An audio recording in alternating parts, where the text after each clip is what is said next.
Quand je corrige les exercices de mes élèves, suite à mes cours de marketing digital et réseaux sociaux, je retrouve souvent une petite faute qui peut être changée et qui peut améliorer vraiment les stratégies. Donc je me suis dit que c'était quelque chose dont je pouvais vous parler ici aujourd'hui.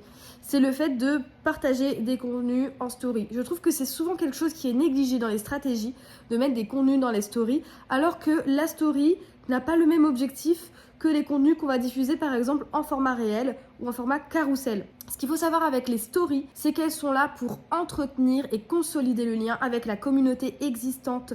Vous allez partager des contenus à des personnes qui sont déjà abonnées à votre compte, donc qui vous connaissent déjà. On peut à ce moment-là ici peut-être convertir plus facilement et surtout crédibiliser, fidéliser votre audience. Alors que les contenus type carrousel et réel seront principalement là pour élargir l'audience, élargir la communauté, agrandir le nombre d'abonnés, pour avoir une notion de notoriété et de crédibilité pour se faire connaître.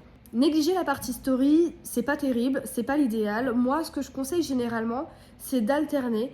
Donc par exemple, si on propose dans son devis 3 contenus publications, donc par exemple 2 réels, 1 carrousel par semaine, je pense que ces 3 contenus, il faut les varier avec par exemple 3 ou 4 stories qui vont apporter de la valeur, qui vont apporter de la crédibilité et qui vont renforcer l'image de marque sur votre compte par le biais justement de ce format-là. Sans oublier que après, bien sûr, quand vous allez alterner justement ce type de contenu, les jours où vous ne publiez pas de story, vous allez repartager votre contenu type réel carrousel en story et vous allez peut-être discuter de ce contenu-là, cette thématique en story.